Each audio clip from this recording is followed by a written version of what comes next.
chanter, on va prier le Seigneur. Alléluia. On va remettre ces moments devant Dieu. C'est important de se placer devant Dieu. Je pense que vous l'avez fait déjà ce matin. Mais on est ici, réunis sous le regard de notre Seigneur. Et nous sommes heureux d'être ici. Je vous dis à chaque fois qu'il faut réaliser l'importance et le privilège que Dieu nous donne d'être ici en bonne santé et d'être à l'écoute de la parole de Dieu. Il y en a beaucoup qui voudraient être à notre place, qui ne peuvent pas être. Mais nous, on a ce privilège, alors on va se réjouir ensemble. Amen. Gloire à Dieu. Merci Seigneur. Voilà, il y a notre frère aussi qui nous visite, le frère Gilbert, des Assemblées de Dieu. C'est un frère en Christ que je connais il y a quelques années déjà. Et je vais demander qu'il puisse prier le Seigneur. Prie le Seigneur, Gilbert. Gloire à Dieu. Alléluia. Gloire à Dieu. Merci Seigneur. Des moments particuliers que tu nous accordes dans la communion. Gloire à Dieu. Alléluia. Et ce que nous réjouissons parce que ta présence est là. Dans ta fidélité, dans ton amour, ta parole sera prononcée afin d'accéder, Seigneur, à la gloire du ciel. Merci pour l'œuvre que tu accomplis dans ta monde de cette assemblée. Merci pour la communion fraternelle des frères et des sœurs. Et que nous puissions ensemble, Seigneur, proclamer la gloire de Christ. Qu'à toi seul revienne toute la gloire au siècle des siècles. Amen. Voilà, je vais demander à quelqu'un aussi qu'il puisse prier le Seigneur. Quelqu'un, vas-y. Nous pouvons entrer dans le sanctuaire de Dieu, et nous des paroles. Que nos cœurs soient déjà bien disposés avec nous. Tu as ouvert le Dieu.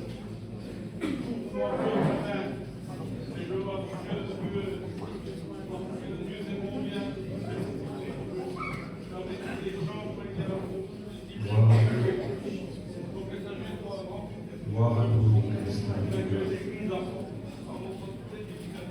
Amen. Gloire à Dieu. Voilà, merci Seigneur, on chante ce cantique, bienvenue Jésus. Alléluia, on va chanter. On va devant le Seigneur.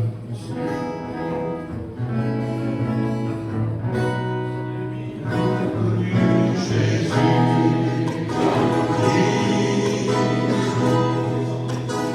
Nous sommes dans ta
et nous voulons le saisir ce matin. Alléluia. Nous ne voulons pas être distraits, mais nous voulons nous concentrer parce que Dieu a préparé pour nous quelque chose de bon pour toi. Amen. Il n'y a rien de mauvais en Dieu. Nous, ça ne va pas des fois. Mais Dieu est là, et Dieu est amour, et Dieu nous aime. Et quand il nous reprend avec des paroles d'amour. Alléluia. Gloire à Dieu. Merci Seigneur. On va essayer de chanter un autre cantique ensemble. Après, j'appellerai Théo nous chante un cantique aussi. Gloire à Dieu. Encore la gloire. Je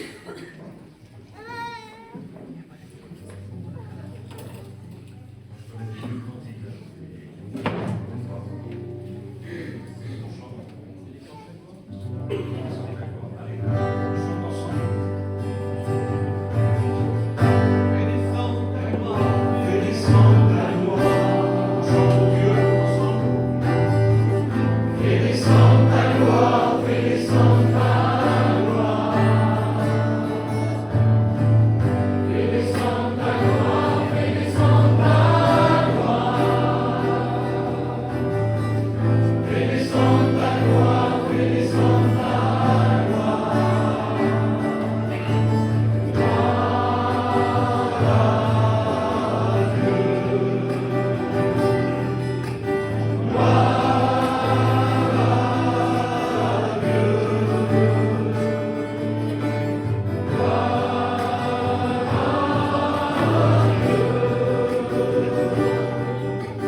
Jésus, mon roi, règne sur nos vies à toujours. Qui sont ces gens et d'où viennent-ils? Sur leur visage, la joie rayonne. Comme le bruit de grandes eaux, ils acclament celui qui est sur le trône. Qui sont ces gens habillés de blanc? Ils ont des palmes à leurs mains. Ensemble, ils entendent un chant nouveau. C'est là le cantique de l'agneau. Et des milliers de rachetés devant l'agneau viendront se prosterner.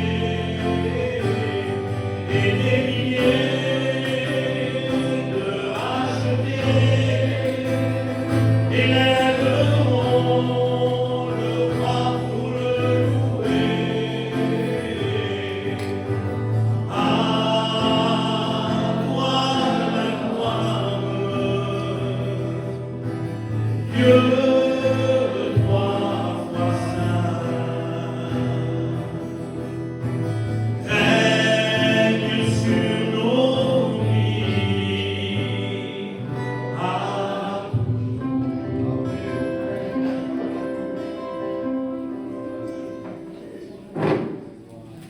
Quel beau programme qui nous attend. Alléluia. Gloire à Dieu, on sera près de lui. Alléluia. Il essuiera toute larme. Il n'y aura plus rien. Ça sera la félicité.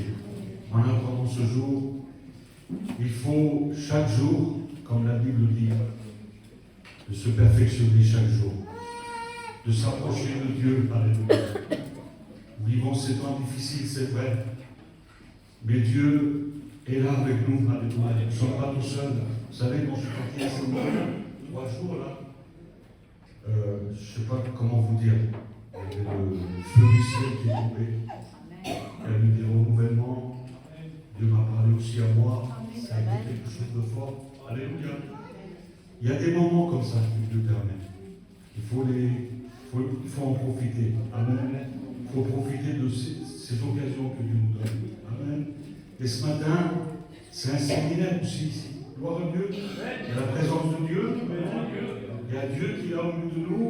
Il y a son serviteur que Dieu a mis un peu sur son cœur. Il va le partager. Il faut que tu parles réjoui. Amen. En sachant que Dieu est avec toi. Tu n'es pas tout seul. Amen. Gloire à Dieu. On va passer pour l'offrande. Je vais demander à Bidou qui nous chante un cantique. Et je vais demander à Cliff et à Charlie qui sont au fond là, qui passent pour l'offrande. Gloire à Dieu.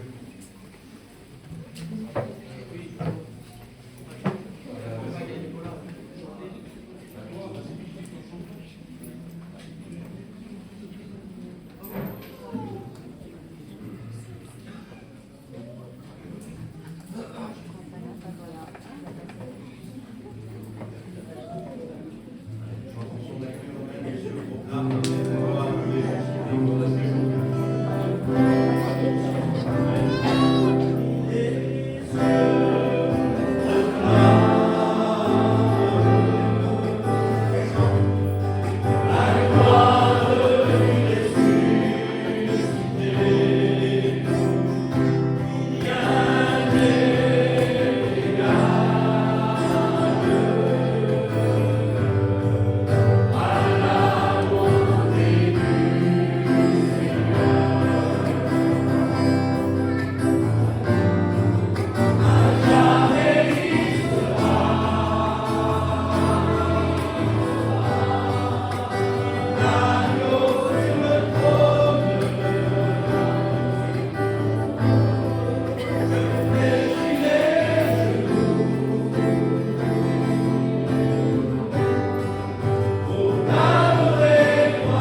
Gloire à Dieu.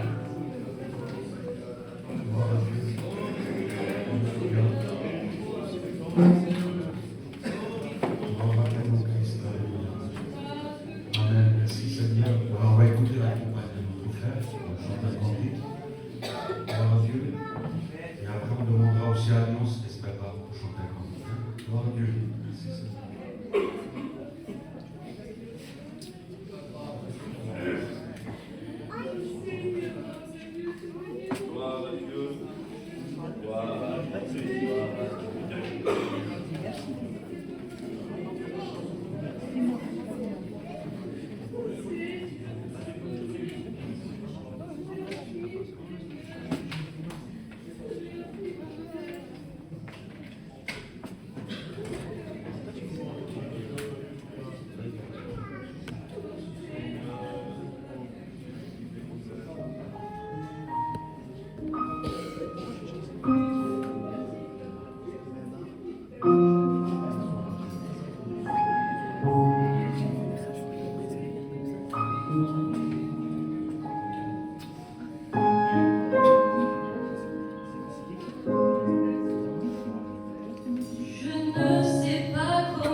Seigneur,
Si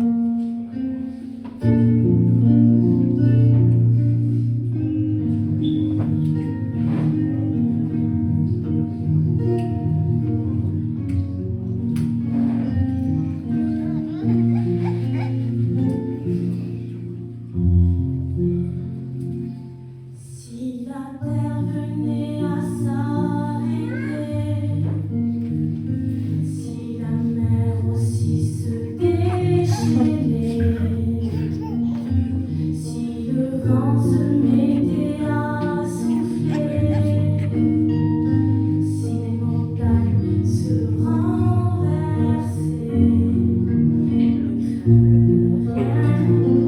ne crains rien. Tu peux venir t'abriter à l'ombre de mes ailes. Je suis pour toi ton rocher, la forteresse.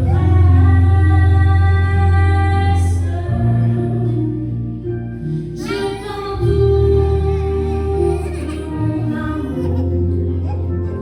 Je t'éclaire de ma lumière, l'Éternel dit en ton cœur, ne crains rien, je suis ton Dieu. Si la terre venait à s'arrêter, si le vent se mettait à souffler, si l'orage passerait sur ta vie, ne crains rien, je te le dis, je suis ton Dieu, oui ton Dieu. Tu peux venir t'abriter à l'ombre de mes ailes. Je suis pour toi ton rocher, la forteresse.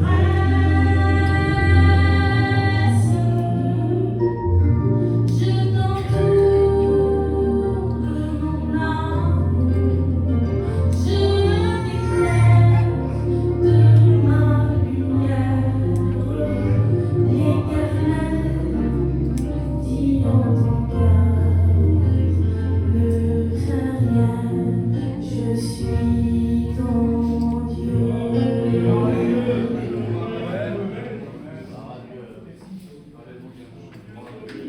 Merci Seigneur. Voilà, on va laisser la place à la parole de Dieu, mais je demanderai plutôt qu'il écoute cette chose. Seigneur, après je vais. Nous te rendons grâce, Seigneur. Merci au milieu de nous, Seigneur Jésus. Et l'honneur, Seigneur, de savoir que tout au milieu de nous, Seigneur. Nous sommes venus avec un tel désir dans nos cœurs, c'est d'écouter ta parole. Que tu puisses parler à nos cœurs, à nos frères et sœurs. Seigneur, qu'un nom de Dieu soit pour nous ce matin. Qu'on puisse le mettre en pratique, Seigneur. Donne-nous toujours à obéir à ta parole. Parce que ta parole est la vérité. Ta parole, c'est le pain de Dieu qui est descendu du ciel, mon sauveur. Et nous voulons la recevoir ce matin. Ce matin, nous voulons être des vrais adorateurs en esprit et en vérité. Seigneur, bénis ton serviteur. Nous voulons te présenter ce matin. Voilà notre esprit, ouvre ton ciel, Seigneur. Merci Jésus, nous nous attendons à toi, ta parole. Amen, Jésus. Amen. Merci à Dieu, alléluia. Dieu nous bénit à travers les cantiques, gloire au Seigneur. Je remercie les frères, je remercie mon oncle pour l'invitation, amen. Merci à Dieu, alléluia, parce qu'il est présent, gloire au Seigneur. Merci à Dieu, alléluia. Vous savez, j'ai écouté la façon que les chants étaient menés, j'ai écouté Sébastien, puis il a dit ça à un moment donné. Il a dit en Dieu, il n'y a rien de mauvais. Tout est bon. Tout est bon. Alléluia. Tout est bon à prendre.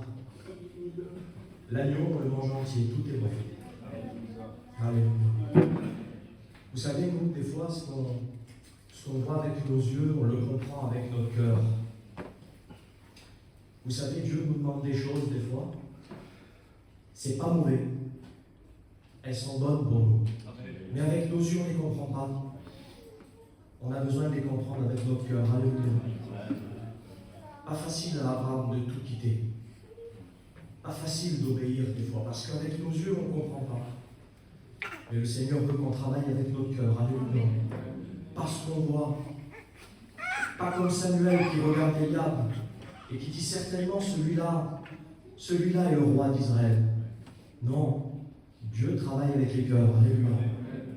Dieu choisit les choses faibles pour convaincre les fortes. La Bible va plus loin et dit il choisit les choses qui sont folles pour convaincre les sages. Il ne regarde pas aux capacités de chacun. Les capacités, il s'en moque. Il choisit un petit Gédéon. Et il réduit l'armée au maximum pour que sa gloire se manifeste. On ne regarde pas celui qui sait bien parler, celui qui saurait bien chanter, non. Dieu veut manifester sa gloire avec les plus petits. Alléluia. Alléluia.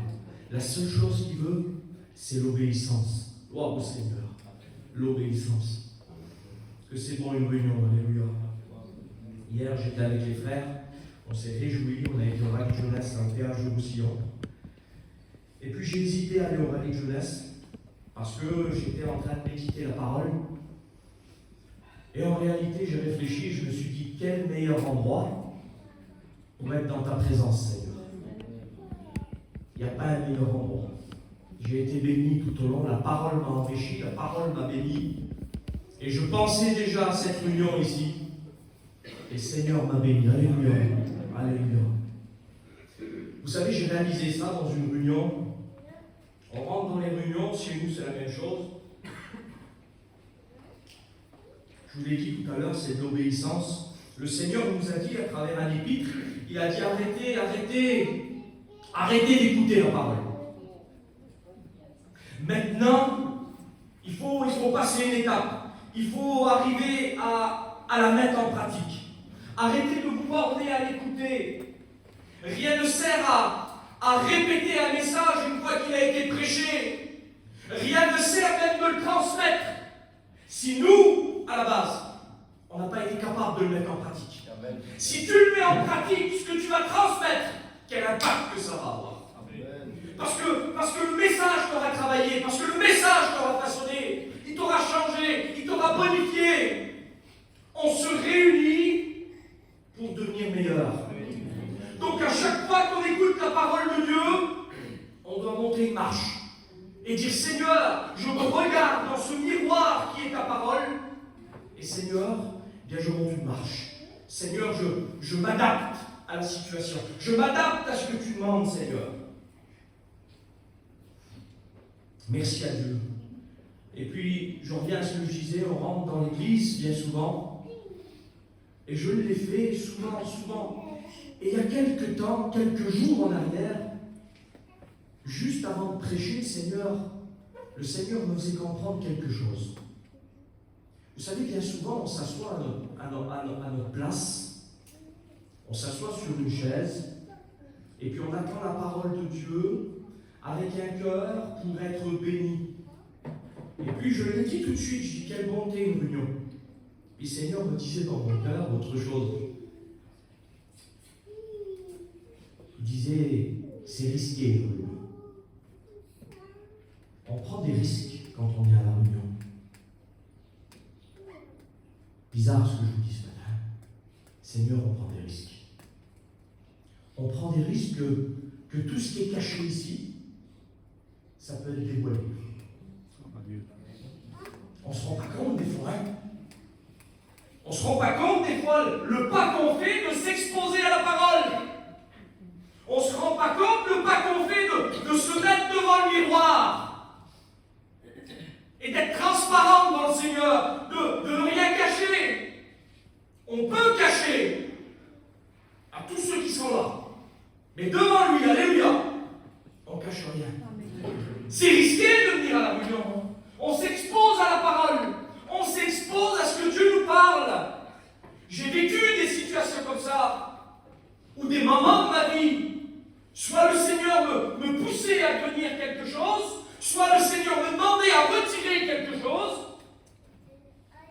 Et c'était risqué pour moi.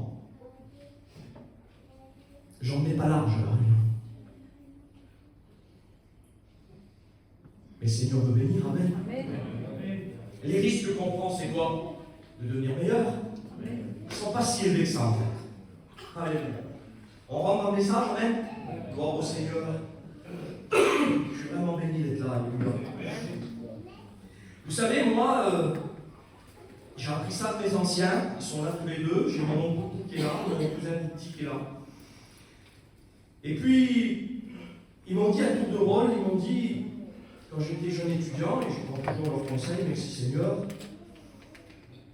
ils m'ont dit ne cherche pas un message, demande un message. Parce que la Bible, elle pourrait être remplie de messages, et on pourrait parler de toutes choses. Un prédicateur, parce qu'il lit sa Bible, eh bien, pourrait parler de tous les sujets. Mais est-ce que c'est Seigneur ce que toi tu veux dire? Alors en demandant un message, on se place devant Dieu. Et je vais vous expliquer rapidement de quelle manière. Parce que ce message-là, il n'est pas arrivé de la même manière que les autres. On se place devant Dieu et on prie le Seigneur. Des fois, le Seigneur, dans une conversation, va déposer dans notre cœur le mot de Dieu. Et il y a une certitude qui est ici, et le message se forme, et en vérité, il est déjà prêt, et on attend simplement le moment où on peut le délivrer. Et puis des fois, on nous dit, eh bien, c'est à toi de prêcher. Ah oui, mais des fois, ça arrive, les anciens, je pense, moi, ça m'arrive souvent. Des fois, le sac est vide. Alors, la facilité serait de retourner dans ce qui a marché. Lesquels ont bien fonctionné, vous faites? Alors, ça, c'est la facilité. On se dit, ah, celui-là, c'était pas si mal. Ah, celui-là, ça allait aussi. Et mais le Seigneur, c'est pas ce qu'il veut dire, des fois. Alors, on est obligé de passer du temps avec le Seigneur. On est obligé de se mettre à genoux. On est obligé de la consécration. On est obligé de demander que le ciel s'ouvre sur nous. Et cette fois-là, je demande à Dieu, je prie le Seigneur. Puis regardez ce que je fais. Pas comme les autres fois. Je dis, Seigneur, je vais faire quelque chose. Je dis, Seigneur, je voudrais que tu me parles. Vous savez, j'ai écouté plein de témoignages de personnes qui ont ouvert la Bible et puis le Seigneur leur a parlé. Ça n'a jamais marché, mais bon. Je le dis en vérité, ça n'a jamais marché. Et puis là, j'ai fait ça, j'ai prié le Seigneur et j'ouvre ma Bible au hasard. Je tombe sur les cartes, d'ailleurs. Si vous sauriez comment le Seigneur m'a parlé. J'étais là et puis mes yeux ont tombé sur un lieu. Et quand mes yeux ont tombé sur un lieu, mon cœur a compris quelque chose. Alléluia. J'ai envie de vous parler de quelque chose ce matin. J'ai envie de vous parler, pour ceux qui ont été en Israël, mais je vais essayer de vous expliquer, et même pour ceux qui ne connaissent pas leur carte, ils ne connaissent pas leur géographie biblique, c'est pas grave, on va tout comprendre. J'ai envie de vous parler, vous savez, le temple de Salomon, il était construit sur une montagne. Ceux qui ont été en Israël, ils vont pouvoir s'en rappeler. Il y a beaucoup de petites montagnes là-bas. Ce n'est pas des montagnes comme en Savoie, c'est plutôt des belles collines. Et là, il y a le temple qui est ici. On va dire que le temple est ici, tiens. Le temple est ici. Et quand on est du temple, on peut voir une autre montagne qui est en face, comme ça. Ça s'appelle le mont des Oliviers. Et quand on est du mont des Oliviers, on voit le temple. Deux montagnes. Mais au milieu, vous savez ce qu'il y a? La Bible dit qu'au milieu, il y a la vallée du Cédron. Et mes yeux se sont tombés là-dessus. Les frères, je ne pouvais plus enlever mon regard. Les frères, je vous dis la vérité, ce n'est pas un cours de géographie que je vais faire ce matin. On va prêcher la Bible. J'ai envie de vous parler de cette vallée, parce que la vallée, elle a une histoire. Parce que cette vallée, elle a une fonction aussi. Et on va le voir dans la parole de Dieu. Allez, on ouvre la Bible. Regardez, on va commencer par là. Le premier sujet que j'ai pris pour vous parler de cette vallée, c'est quand David est en train de fuir devant son fils Absalom. Absalom veut prendre le pouvoir pouvoir. Absalom veut être roi à la place de son père. Et quand Absalom veut être roi à la place de son père, la Bible dit que David, qui est à Jérusalem, qui est près du temple, la Bible dit que David commence à fuir. Il ne veut pas combattre avec son fils, ce qui est normal.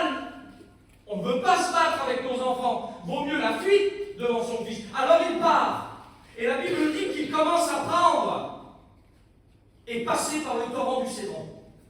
Parce qu'il n'y a pas d'autre moyen. Il est là aussi. Elle est là la grande vérité ce matin. C'est quand on veut passer du temple au mont des Oliviers, il n'y a aucun autre moyen que de passer par le torrent du Cédron.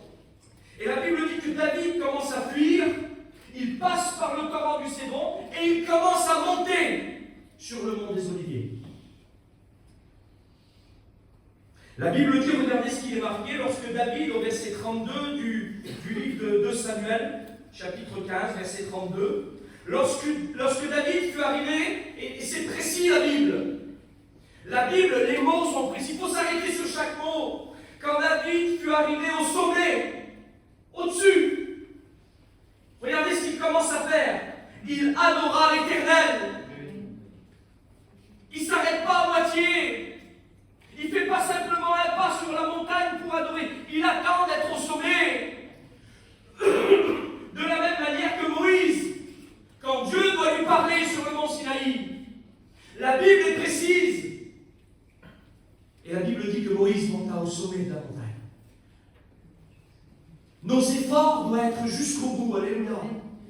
On veut que Dieu nous parle. Et on veut parler à Dieu, il faut être au sommet. On ne s'arrête pas au milieu. Sur le mont Sinaï, c'est Dieu qui parle. Ah, sur le mont des Oliviers, c'est nous qui parlons à Dieu. Mais c'est toujours au sommet. Regardez ce qui est marqué encore sur cette vallée du Cédron. Je vous pose un petit peu le décor pour que tout le monde rentre dans le message. Et après, on rentre ensemble. D'accord? Ça se trouve dans 2 Rois, chapitre 23, verset 6. Et là, c'est plus David, c'est un autre roi qui est là. La Bible dit que c'est le roi Josias. Il a été roi à l'âge de 8 ans. Et la Bible dit qu'à la 18e année de Josias, eh bien Josias commence à prendre des résolutions. Vous savez ce qu'il fait, Josias? Eh bien, il fait comme vous avez fait, les frères, ici. Il a envie de rénover l'église. La Bible dit qu'il regarde le temple et il demande à son secrétaire, Shaphan, il dit, Shaphan, dis au souverain sacrificateur Hilkidja d'aller chercher l'argent. La même chose que vous avez dû faire ici, tout petit. On a combien sur le compte? On peut rénover, on peut faire. Eh bien là, Josias, il demande ça. Il dit, est-ce qu'on peut? Va chercher l'argent qui se trouve dans le temple. Parce que tu prendras cet argent, tu la donneras aux hommes qui sont capables, ils achèteront du bois, ils achèteront de l'or, ils achèteront des pierres, et on pourra rénover le temple. Et la Bible dit que quand Shaphan demanda au souverain sacrificateur, à celui qui était installé, établi dans le temple, de récupérer l'argent, vous savez ce qui s'est passé? Eh bien, en prenant l'argent, Hilkidja tombe sur la parole de Dieu. On aurait dit qu'il ne savait pas où elle était. Dans la parole de Dieu, quand on le lit dans le livre des 2 Rois, et on peut le retrouver un peu plus loin dans le livre des Chroniques, c'est précis. C'est au moment où il commence à sortir l'argent du temple, il découvre sous le trésor la parole de Dieu. Il ne connaissait pas. Qu'est-ce que c'est? Il demande à Shaphan, le secrétaire, de lui lire la parole de Dieu. Et Josias, pour la première fois, à l'écoute de la parole, au contact de la parole, commence à prendre des décisions. On devient meilleur à l'écoute de la parole. Il y a du changement dans nos vies à l'écoute de la parole. Josias, à l'âge de 8 ans, devient roi. À 8 ans, on n'a pas la carrure pour être roi. On n'a pas les bonnes décisions pour être roi. À 8 ans, on n'est même pas éduqué encore par nos parents. On ne nous a pas appris les bases de la vie à 8 ans. Josias s'est lancé comme ça dans le grand bain. Il ne sait pas, lui. Il est innocent par rapport à certaines choses. Mais à l'écoute de la parole, il comprend. Et il comprend quoi? Il comprend que ses pères avaient fait rentrer dans le temple des idoles de Baal et d'Astarté. Et il dit, ça, c'est pas normal. Il faut changer ça. On ne peut pas laisser ça comme ça. Alors, vous savez ce que Josias commence à faire? Vous avez remarqué, hein? Je ne me suis pas attardé là-dessus parce que ce n'est pas le message du jour. Mais vous avez remarqué où il a trouvé la parole? Sous l'argent. Une parenthèse rapide, que l'argent ne couvre jamais la parole. Que notre travail, notre désir de réussite ne couvre jamais la parole. La parole doit toujours être apportée. Alléluia. Alléluia. On ne découvre pas la parole un jour ou l'autre en faisant la poussière chez nous. Ça ne marche pas, ça. On ouvre la Bible. Alléluia. On lit la Bible. Alléluia. Je dis merci à Dieu pour les petites boîtes de versets. Et les petites boîtes de versets, ça ne suffit pas. Je vous dis la vérité. Ça ne suffit pas. On dirait des fois que les boîtes de versets ont retiré une vraie lecture de la Bible. On s'assoit et on lit notre Bible. Passer devant la boîte de versets puis faire ça. Ah, aujourd'hui tu m'as parlé, aujourd'hui tu ne parles pas. Non. Ouvrez la Bible, lisez-la. Dieu va vous bénir. Alléluia. Merci à Dieu pour des petites miettes. Parce que c'est des miettes, la boîte de versets. Et si vous concordez des miettes, c'est vous. Ayant un grand appétit. Alléluia. Dévorons la parole. Gloire au Seigneur. Alors Japhon est là. Il prend plein de bonnes résolutions. Et puis il commence à dire, il faut que ça change. Et c'est ça être obéissant à Dieu. C'est quand que par rapport à la parole, on commence à réaliser, on se dit, Seigneur, il faut que je change. Je viens de comprendre aujourd'hui quelque chose, alors il faut que je change. Et vous savez ce que fait Josias? Regardez ce qui est marqué. On va le lire ensemble dans donc, le chapitre 23, 2 Rois, et on va prendre au verset 6. Allez, verset 6. Regardez ce qu'il y avait dans la maison de l'Éternel, dans le temple, là où on est adoré Dieu, là où on est emmené des sacrifices à Dieu. Il sortit de la maison de l'Éternel l'idole d'Astarté, qu'il transporta hors de Jérusalem. Et vous savez où il la transporte? Il la transporta vers le torrent du Cédron. Il la brûla au torrent du Cédron et la réduisit en poussière. Et il la jeta, la poussière, sur les sépulcres des enfants d'Israël. Alors maintenant, on va comprendre. Josias est là. Il sort les ustensiles du temple qui servaient à Baal et à Astarté, mais plus que ça, il y a l'idole d'Astarté qui est là dans le temple. Et quand il a écouté la parole de Dieu, celle qu'il n'avait jamais écoutée, celle qu'on ne lui avait jamais apprise, il est en train de comprendre, il est en train de réaliser ce que j'écoute et ce que je vis, ça ne correspond pas. Alors ce que je vois, il faut que ça change. Alors il commence à prendre tout ce qu'il y a dans le temple et qu'on adorait, d'autres idoles et d'autres dieux, il commence à les sortir, mais il les emmène à un endroit précis, la Bible dit. Pourquoi il ne les brûle pas à Jérusalem?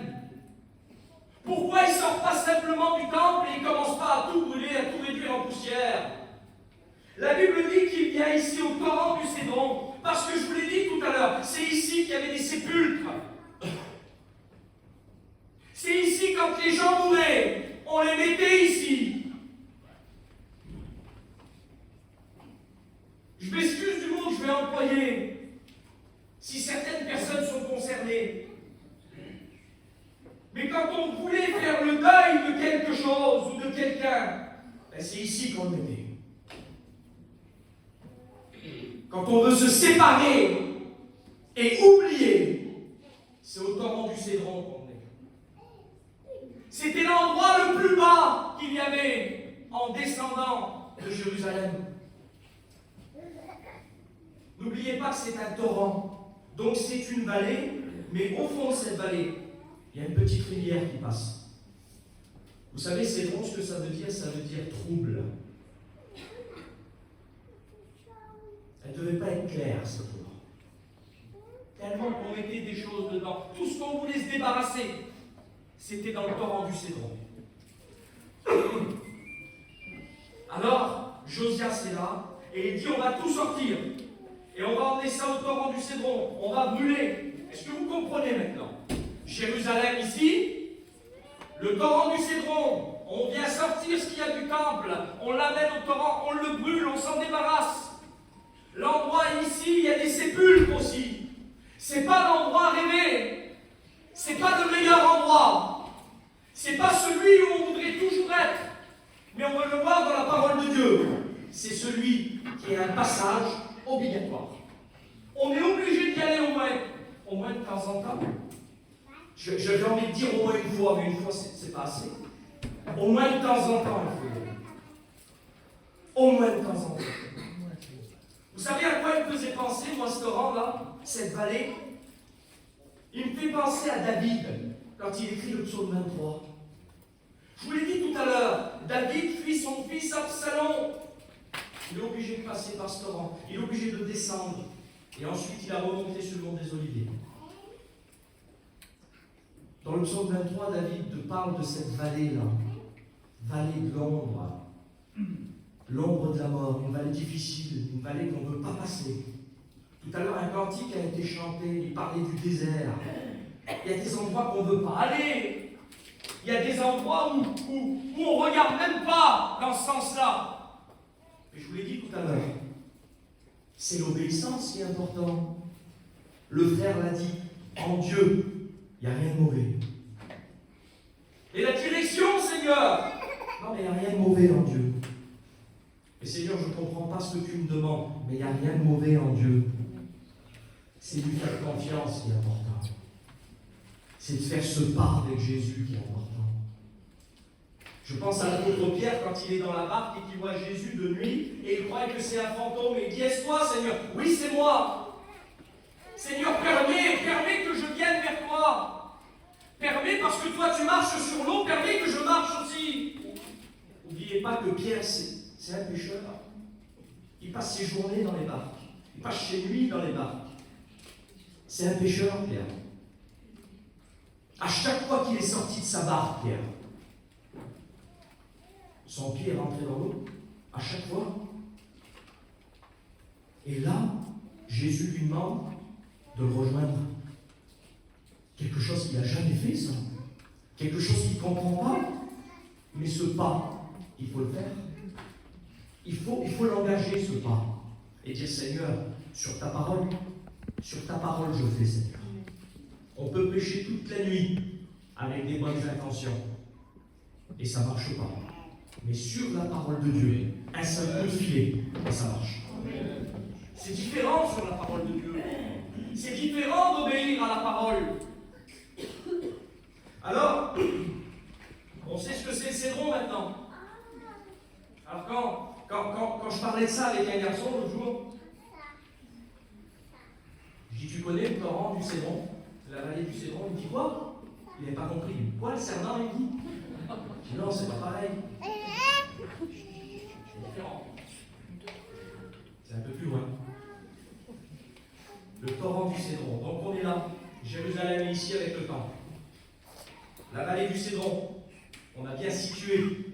On sait qu'ici, on vient déposer les choses qui sont dans le temple. Quand on comprend par rapport à la parole, on sort tout ce qui n'est pas indispensable. Et on vient les brûler ici. Ah, il y a le mont des Oliviers qui est là. Tout le monde pratiquement connaît le mont des Oliviers, bien mieux que la vallée du Cédron. Le mont des Oliviers, c'est là où Jésus est bien allé dans le jardin de Gethsémanée. Souvent, il allait prier avec ses disciples. Vous savez qu'il y a une différence entre Jérusalem et la montagne où est bâti le temple et le mont des Oliviers. Il y a une différence de hauteur. Et ce n'est pas anodin, cette différence de hauteur. Je l'ai noté ici. L'endroit où il y a le temple, on est à 740 mètres de haut. Le mont des Oliviers, quand on est au sommet, comme David, quand on ne s'arrête pas en route, quand on est au sommet, on est à 815 mètres de haut. On est bien plus haut. On est bien plus haut ici que là-bas. Mais pourtant, on voudrait toujours être là-bas. C'est plus facile d'être là-bas. Ici, les disciples, vous savez ce qu'ils disent ici, à Jérusalem? Seigneur, je te suivrai jusqu'à mort. Partout où tu iras, Seigneur, je te suis. Vous savez ce qu'ils font là-bas? Tous là-bas. Pas facile d'être là-bas. Vous savez pourquoi c'est pas facile d'être là-bas? Parce qu'il faut passer le torrent du Cédron. Je vous l'ai dit tout à l'heure, on sort du temple et on vient brûler. Savez-vous que dans Éphésiens 2, verset 22, il est marqué que nous sommes le temple du Saint-Esprit. Alléluia. Jérusalem, c'est la vie publique. C'est ce qu'on fait voir à tout le monde. Jérusalem, c'est le grand sourire et la prière dans l'église. Jérusalem, c'est là où je prêche, moi. C'est là où je suis. Tiens, je suis à Jérusalem ce matin. Je suis au temple ce matin. C'est là où Jésus était capable de dire aux pharisiens et aux scribes, eh bien, il était capable de leur dire face à face, hypocrite. Vous savez ce que c'est un hypocrite? C'est déguiser. Ça en a été parlé hier au rallye de jeunesse, déguiser son véritable caractère. Ça voudrait dire qu'il y a des personnes qui ont un caractère ici et un caractère différent chez eux. C'est pas les mêmes. C'est facile d'être à Jérusalem. Je vous le dis la vérité, à Jérusalem, ça va tout seul. C'est la vie publique, c'est facile. Les frères, est-ce que je trahis un secret? Parce que, tiens, je parle de chez nous. Chez nous, vous savez, on fait des jeûnes et prières. Vous savez combien on est pour les jeûnes et prières? J'ai mon oncle là. Je ne trahis pas de secret, beaucoup. Il fait des jeûnes et prières à la convention. Il pourrait vous en parler. Vous savez combien ils sont, jeûnes et prières à la convention? Par contre, si moi demain, je suis invité à 800 km à faire une réunion, je peux remplir 10 voitures pour venir avec moi. Ils viennent. C'est facile d'être à Jérusalem. Mais alors, le mont des Oliviers, que c'est dur. C'est facile d'écouter un cantique. Dites la vérité, dites la vérité. Je le fais, je le vis. Le Seigneur me demande autre chose. Mais c'est difficile pour moi. Pourquoi l'apôtre Paul, dans le livre des Romains, dit: mais Seigneur, ce que je désire, j'arrive pas à le faire. Et ce que je veux pas faire, je le fais si facilement. Pourquoi la Bible dit que quand tu passes par des difficultés, épître de Jacques, prie le Seigneur. Regardez la différence, que celui qui est dans la joie chante des cantiques, que celui qui est dans la tristesse et qui passe dans les difficultés, prie le Seigneur. C'est à genoux que ça marche. Pourquoi on s'entête des fois quand on passe par des difficultés, quand on passe par des problèmes? On veut toujours rester à Jérusalem, à chanter des cantiques. Pourquoi tu passes pas le torrent de Cédron? Pourquoi tu sors pas ce qu'il y a dans ton cœur et tu viens pas le brûler? C'est indispensable de faire ça. Il faut que ça sorte, il faut que tu l'amènes ici, il faut que tu détruises ici, il faut que tu te débarrasses ici. Et ensuite, tu passes au mont des Oliviers, alléluia, et tu parles à ton Dieu.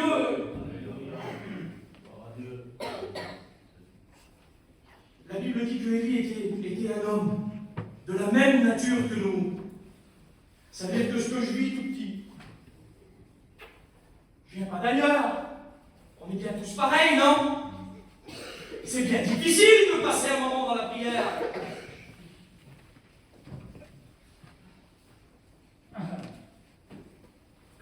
Mais Dieu des victoires qu'il y a. Vous savez, Jésus, où il a remporté une grande victoire, alors celle de la croix, j'en parle même pas, mais où il y a eu une grande victoire de remporter, c'est justement sur le mont des Oliviers, au jardin de Gethsémani. Il demande à ses disciples de prier avec lui un moment. il vient chercher ses disciples. Prie avec moi. Dieu que c'est dur.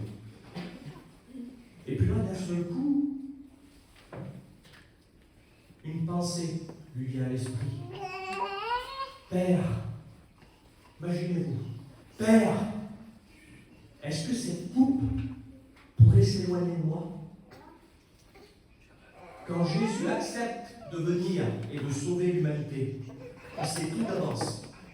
Il est surpris de regarder. C'est Dieu. Il sait par où il va passer. Mais là, il y a une telle pression. Vous savez, il y a des moments de votre vie qui sont compliqués. Mais à plus se rapproche l'échéance, et quand on est pratiquement à la dernière minute ou à la dernière heure, vous avez vu comment que le cœur y bat, comment qu'il y a un nœud dans l'estomac, et comment on est stressé, et comment on a fait des kilomètres pour y arriver, mais si au dernier moment on pourrait refaire demi-tour, on le ferait. Ben là, on dirait que c'est la même chose. Est-ce que cette coupe pourrait s'éloigner de moi? Et c'est là l'obéissance, alléluia. Vous savez, c'est quoi l'obéissance? C'est pas ma volonté, mais ta volonté. C'est ça l'obéissance. C'est de ne pas être borné à dire Seigneur, c'est pas ce que je veux. Seigneur, c'est pas l'endroit que je veux. C'est pas la façon que je veux te servir, Seigneur. Mais qui on est pour choisir la façon de servir? Jean-Baptiste, fils de sacrificateur, a renoncé au sacerdoce pour servir Jésus. C'était peut-être pas la bonne façon pour lui, ça. Il aurait dû être habillé comme les Lévites, comme les sacrificateurs. Passer dans Jérusalem et être reconnu de tous, être salué de tous. Mais pour servir Dieu et pour lui obéir, il se retrouve dans le désert, comme un inconnu. Avec un vêtement sur lui. La Bible dit qu'il était habillé en poil de chameau, une ceinture. Ah, il ne mangeait pas ce qu'il aurait mangé à Jérusalem, c'est sûr. Hein? Mais il obéissait à Dieu, alléluia. Il obéissait à Dieu. C'est indispensable. Il y a des personnes qui font des prières, qui demandent des prières pour leurs enfants, pour leur mari. Je ne sais pas. Est-ce qu'il y a des personnes comme ça? Ben, tant que tu seras à Jérusalem au temple, je le dis en vérité, tu n'obtiendras pas. Où on parle à Dieu, c'est sur le mont des Oliviers en face. Il faut arrêter de paraître. Arrêtez de paraître. Vous savez, il y a des personnes qui reçoivent le baptême du Saint-Esprit, et Dieu leur donne. Et je dis merci Seigneur. Pour moi, ça a été compliqué, je ne peux pas vous expliquer. Il y a un garçon chez nous, il est aux études en ce moment, Steven. Un jour, il part chiner le matin, le Seigneur il parle dans son cœur. Arrête-toi sur le bord, prie. Il s'arrête sur le bord et prie, il est baptisé du Saint-Esprit. J'ai regardé, je dis pas facile pour moi. Ben, c'est bien d'un côté. Je suis content pour lui. Mais moi, Dieu, que c'était dur. Vous savez où j'étais, moi? J'étais à Jérusalem. J'étais pas vieux. J'avais 16 ans et demi. À Jérusalem, j'étais un chrétien, je témoignais, je chantais pour Dieu. Mon père faisait sa première année d'études. Ah, j'étais à Jérusalem. Je ne loupais pas une réunion de jeunesse. Et puis quand on est un petit chrétien aux études, ben, les étudiants qui sont là avec les responsables qui s'occupent de la jeunesse, ben, j'étais le petit chrétien qu'on faisait prier, qu'on faisait témoigner. Un garçon terrible, quoi. Et puis en fait, dans mon cœur, ici, là, j'avais quelque chose bon, qui me tenait fort. Peut-être que j'en ai déjà parlé ici, je ne sais pas. Moi, j'étais un garçon, eh bien, je faisais du sport, je jouais au rugby. Et ce sport, ça me réussissait d'une façon que je ne peux pas vous expliquer. J'étais chrétien. Et je continuais à jouer. Alors, on peut dire c'est un sport. Non. Non. C'est pas juste pour s'amuser de temps en temps ce que je faisais. Il y en a qui jouent à la pétanque. Non, il y en a, c'est plus que ça. Il y en a dans le cœur, c'est plus que ça. Il y a des racines qui ont été mises. Eh oui, c'est pas de temps en temps. Il y en a, c'est de la passion. C'est de la vie. Et moi, c'était ça. C'était de la passion. C'était ma vie. Et bien, tant que je n'ai pas laissé, tant que je n'ai pas été au torrent du Cédron, parce que Jérusalem, j'étais bien. J'ai dû descendre au torrent du Cédron. J'ai dû déposer tout mon avenir. Parce que c'était mon avenir, ça. Je l'ai brûlé ici. Vous savez ce que j'ai obtenu une semaine après? J'ai obtenu le baptême du Saint-Esprit. Il fallait que je monte sur la montagne des Oliviers là-bas. Vous savez de quelle manière, je ne voudrais pas trop anticiper le message. La Bible dit que Jésus descendait de la montagne des Oliviers. Luc, chapitre 19. Parce que quand on est, écoutez-moi bien, quand on est ici à Jérusalem, on se voit beau. On dirait que le miroir, il ne marche pas. Parce qu'il n'y a rien qui peut nous atteindre. Quand on commence à descendre de la vallée du Cédron, bien souvent, c'est une épreuve qui nous force à y aller. Mais de notre propre chef, si tout va bien, je vous dis la vérité, bien souvent on reste là-bas toute notre vie. Mais quand l'épreuve nous force à y aller, ou le besoin nous force à y aller, quand on sent que dans notre vie spirituelle, ça ne va plus. Mais Seigneur, est-ce que j'ai péché? Non, tu n'as pas péché. Mais devant l'obéissance, tu n'obéis pas. Je vous donne un exemple. À un moment donné de ma vie, Dieu m'appelle au ministère. Mais moi, j'en veux pas. Eh bien, Dieu a fermé les robinets spirituels. Plus de bénédiction, les frères. Comment ça? Ça veut dire que si je n'obéis pas, j'ai presque plus. Tu es en train de me dire, ça veut dire que j'ai plus de vie spirituelle avec toi? Oui, c'est ça. Oui, c'est ça. Alors, il m'a poussé à aller. C'était une obligation pour moi ensuite. Ce que j'ai dit, Seigneur, je n'en voudrais jamais de ma vie.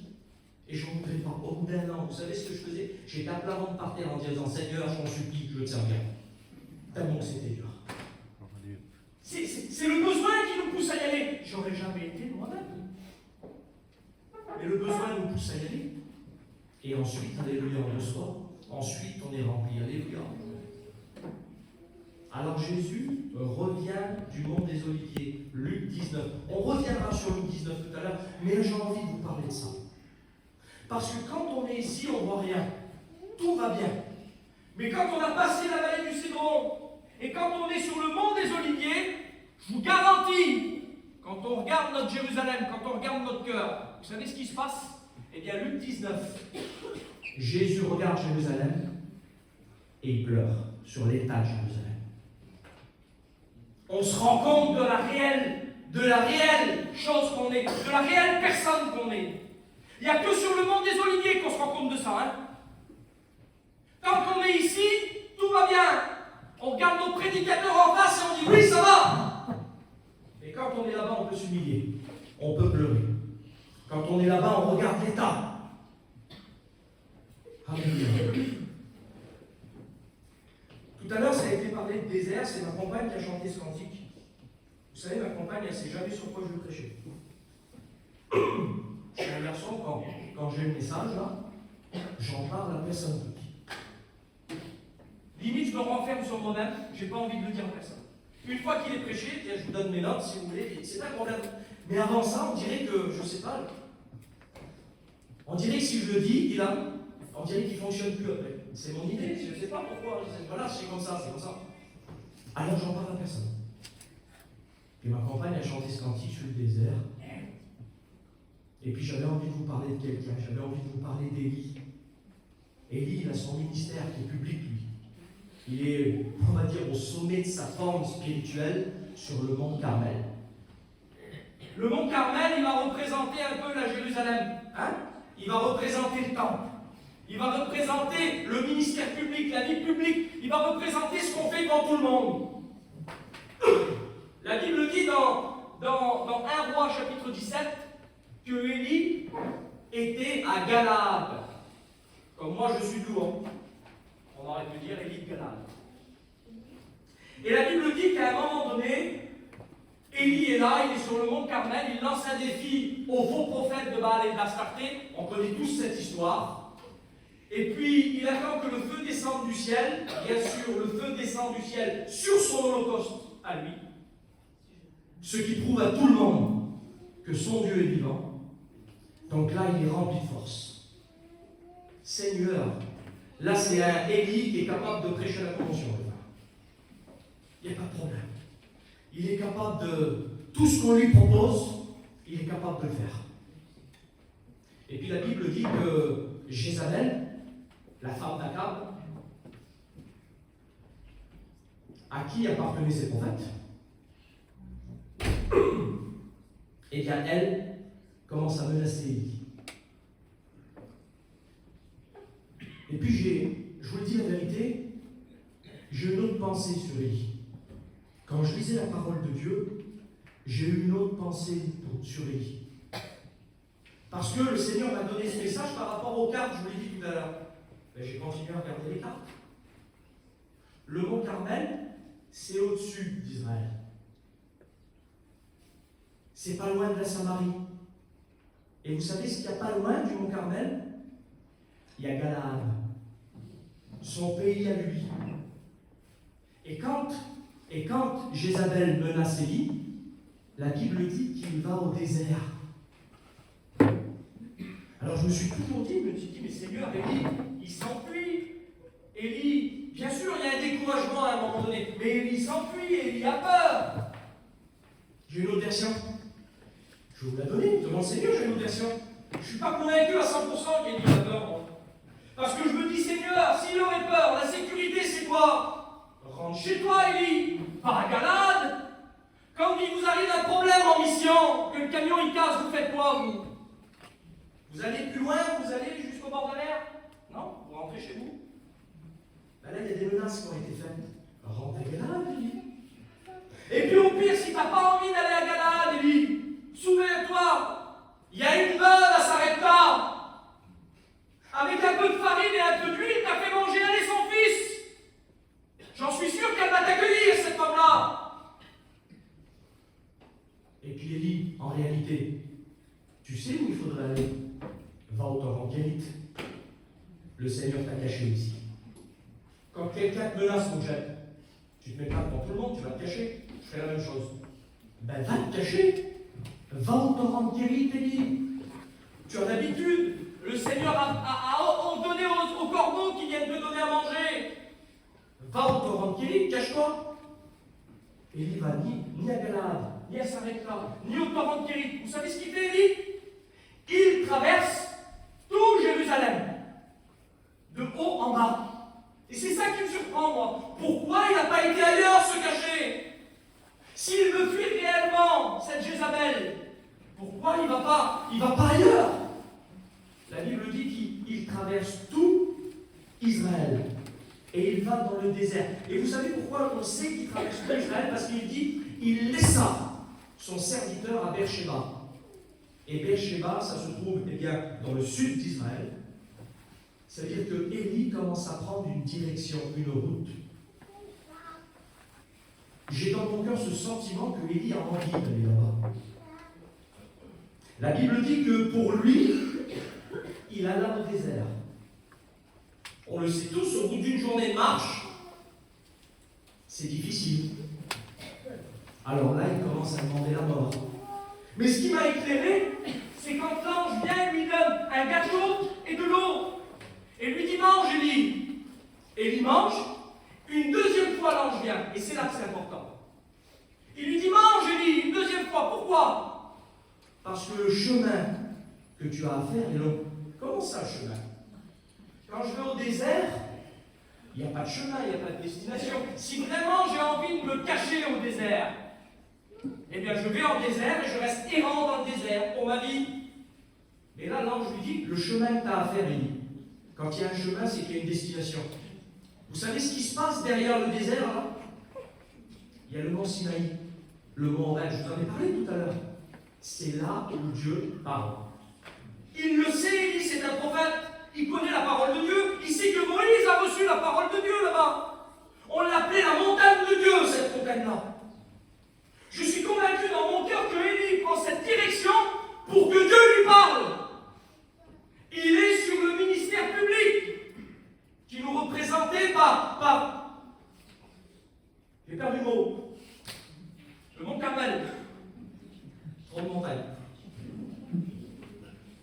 par le mont Carmel. Qu'est-ce qu'il fait? Il descend dans sa vallée du Cédron à lui, passe par le désert. Difficile, il est obligé de se séparer de son serviteur, parce que c'est un endroit où il faut y aller tout seul. On ne peut pas amener notre compagne, on ne peut pas amener notre frère avec nous. Il faut y passer tout seul dans les sites. Et la Bible dit que c'est difficile, mais au bout de 40 jours, il arrive à la montagne de Dieu, là où Dieu parle. Alléluia! Vous savez ce que Dieu lui dit? Parce que c'est pas le tout de faire de la route. Dieu le regarde et dit, qu'est-ce que tu fais ici? C'est la question des fois ça. Qu'est-ce que vous faites ici? C'est une question à se poser dans nos cœurs. Alléluia. Qu'est-ce qu'on fait ici ce matin? Qu'est-ce qu'on est venu faire? Est-ce qu'on fait l'amalgame entre la fraction du pain et du vin et rendre un culte à Dieu? Souvent l'amalgame est fait, je viens prendre mon culte, on ne vient rien prendre du tout. Bien sûr, on vient prendre le pain et le vin en souvenir de son sacrifice, mais on vient rendre un culte. Alors il pose cette question, Dieu. Le Seigneur lui pose cette question. Qu'est-ce que tu fais ici? À 3 reprises. Qu'est-ce que tu fais ici, Élie? Vous savez ce qu'on veut, nous? On veut comme Naaman. On se fait un film à la bénédiction. Quand on passe soit par une épreuve, soit qu'on a un besoin, soit qu'il y a un manque, on voudrait que ça se passe de telle façon, de telle manière. On voudrait limite qu'à la convention, un frère de loin nous désigne, et puis que tout le monde prie pour nous, et puis on est renouvelé, et on est béni. Naaman était là quand il arrive à Samarie, il ne comprend pas. Il dit, moi j'avais pensé que le prophète allait sortir, et qu'il allait agiter ses mains, et puis sur la place publique, devant tout le monde, qu'il allait guérir le lépreux. Mais ça ne se passe pas comme ça. En Dieu, il n'y a rien de mauvais. Tout est bon en Dieu. La façon qu'il va utiliser pour te bénir à l'épreuve. Qu'est-ce que tu fais ici, Élie? La Bible dit que Dieu doit parler. Il dit à Élie, mets-toi dans le creux là. Mets-toi dans le creux du rocher ici là. Il dit, puis je vais parler. Alors attends. La Bible dit qu'il y a eu un tonnerre. On aime bien quand l'église est remplie du Saint-Esprit, que ça parle en langue et que tout le monde, il y a une effusion du Saint-Esprit. Merci Seigneur, les coupes débordent. Mais là, pour Élie, ce n'est pas le cas. Il n'écoute pas Dieu dans le tonnerre. Il y a un vent puissant. Dieu n'est pas dans le vent puissant. La Bible dit qu'il y a un murmure doux et léger. Et là, Dieu parle. Alléluia. Et là, Dieu parle. Est-ce que vous comprenez ce matin? Est-ce que vous voyez où Dieu veut vous emmener ce matin? Est-ce que vous voyez que la situation des fois qu'on vit, notre confort spirituel qu'on s'est créé, des fois il faut se bouger. J'ai que ce mot-là. Il faut se bouger. Il faut savoir se lever. Il faut savoir dire, Seigneur, j'ai aussi besoin de délaisser des choses pour avancer avec toi. Les choses avec lesquelles tu vivais hier, Dieu veut te les faire délaisser aujourd'hui. Et les choses avec lesquelles tu vis aujourd'hui, Dieu te les fera délaisser demain. On a un Dieu, la Bible dit, son nom. C'est pas son caractère. Son nom, c'est jaloux. Vous avez des campagnes ou des compagnons jaloux? Jaloux, c'est on ne partage pas. Jaloux, c'est à moi. Je ne partage pas. C'est ça, jaloux, en réalité. C'est rien d'autre. C'est tu appartiens à Dieu, on ne partage pas. On ne mélange pas. On ne vient pas mettre des choses dans le temple. Parce qu'il faut que ce matin, au contact de la parole, comme Josias, il faut qu'il y ait quelque chose qui change. Il faut qu'il y ait une réaction. Sans réaction, c'est quoi? Je me suis borné à écouter. Mais s'il y a une réaction, alléluia, je me suis vu dans la parole, j'ai compris le message. Alors Seigneur, je descends au torrent. Je descends, c'est bon. Je dépose tout là. Et Seigneur, maintenant j'ai envie de passer du temps avec toi. Dieu que c'est difficile de passer du temps avec Jésus, mais j'ai envie de monter. j'ai envie d'aller sur le mont des Oliviers. Regardez, et je terminerai par ça. J'espère que je n'ai pas été trop long. Luc 19, je reviens à Luc 19. Jésus est là, il est sur la montagne. Allez, on va lire un petit peu. Tiens. Luc 19. Verset 28. Je vous l'ai dit tout à l'heure. Jésus est là, il arrive, il veut rentrer dans Jérusalem. Vous savez comment la Bible Louis II, là, nous met un titre à ce passage de la Bible. Ils disent « Entrée triomphale de Jésus dans Jérusalem ». Je ne suis pas toujours convaincu par les titres. C'est les hommes qui mettent les titres. Mais bon, voilà. Regardez ce qu'il est marqué, on lit un petit peu. Hein. Après avoir ainsi parlé, Jésus marcha devant la foule pour monter à Jérusalem. Lorsqu'il approcha de Bethphagée et de Béthanie, vers la montagne des Oliviers. Donc là, on sait à peu près où il est. Hein? On a compris maintenant. On sait où il est. Géographiquement, on sait où il est. Jésus envoya 2 de ses disciples en disant « Allez au village qui est en face. Quand vous y serez entrés, vous trouverez un anneau attaché sur lequel aucun homme ne s'est jamais assis. Détachez-le et amenez-le. Si quelqu'un vous demande pourquoi le détachez-vous, vous lui répondrez le Seigneur en a besoin. Ceux qui étaient envoyés allèrent et trouvèrent les choses comme Jésus leur avait dit. Comme ils détachaient l'anneau, ses maîtres leur dirent pourquoi détachez-vous l'anneau? Ils répondirent le Seigneur en a besoin. Et ils amenèrent l'anneau à Jésus, sur lequel ils jetèrent leurs vêtements et ils firent monter Jésus.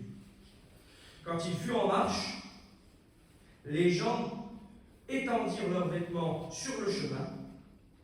Et là, verset 37, et lorsque déjà ils s'approchaient de Jérusalem,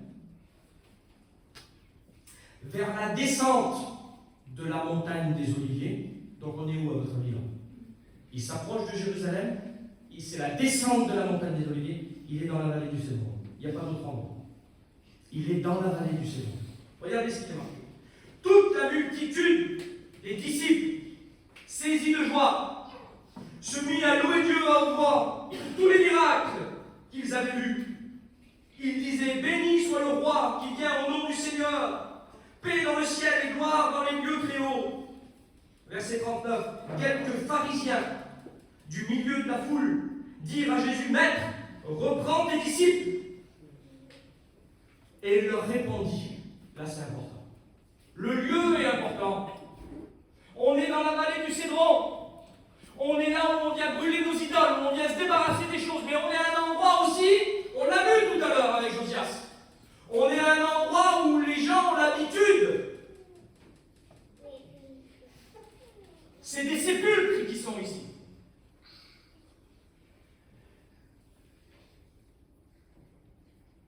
La Bible dit, et quand on va en Israël encore à l'heure actuelle, c'est encore un cimetière qui est à cet endroit. C'est une habitude qui est restée.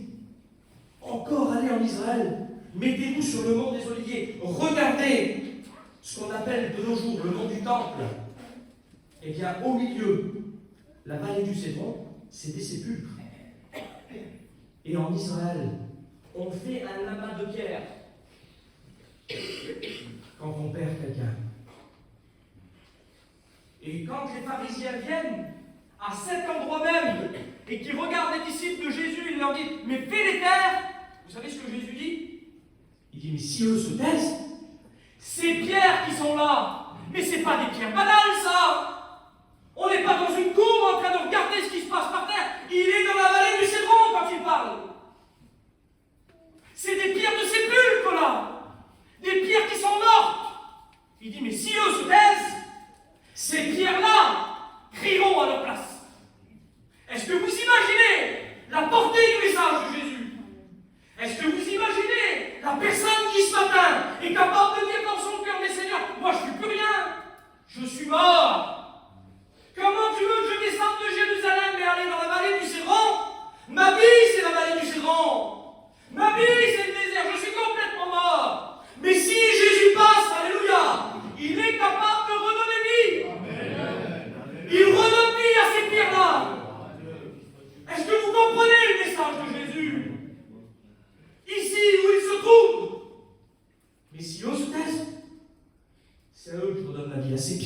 vont crier à ma place. Alléluia.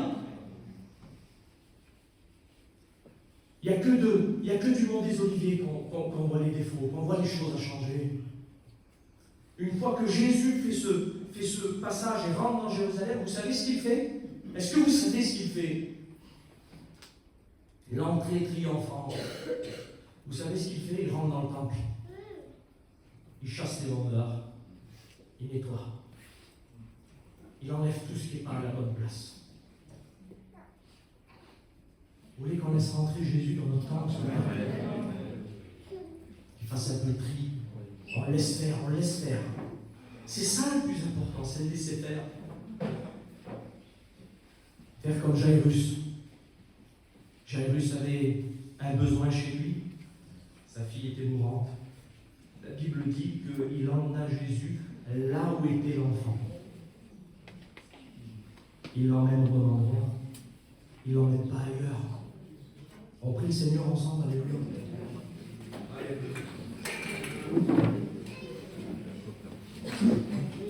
Alléluia. Merci pour ta grâce, Seigneur. Que chacun nous puissions nous reconnaître à travers ta parole, Jésus. Ta parole, Jésus. Moi le premier, Seigneur. Ta parole me parle, Jésus-Christ. Tu me pousses et tu me demandes à devenir meilleur, Seigneur. À délaisser des choses qui sont inutiles, Seigneur. Des choses qui m'encombrent, Seigneur Jésus. Des choses avec lesquelles je vais me détruire, me débarrasser.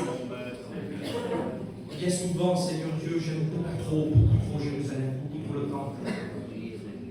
Je passe trop de temps au temple. Je devrais passer beaucoup plus de temps sur le mont des Oliviers, Seigneur, à te prier, à m'humilier, à te servir, Seigneur Dieu. Être un vrai adorateur, c'est sur le mont des Oliviers que je suis un adorateur, Seigneur. Seigneur, bénis mes frères et sœurs, Seigneur, étends ta main sur eux, Jésus-Christ. On a besoin de ta grâce, Seigneur Jésus, on a besoin d'obéissance dans le cœur, Seigneur. Que le vent de l'Esprit, que le Saint-Esprit passe dans les cœurs, qu'il vienne les convaincre, Seigneur Jésus. Il est bon de changer pour toi. Il est bon de s'améliorer pour toi, Seigneur. Il est bon de t'obéir, Seigneur. Merci pour ta grâce, Sauveur. Alléluia.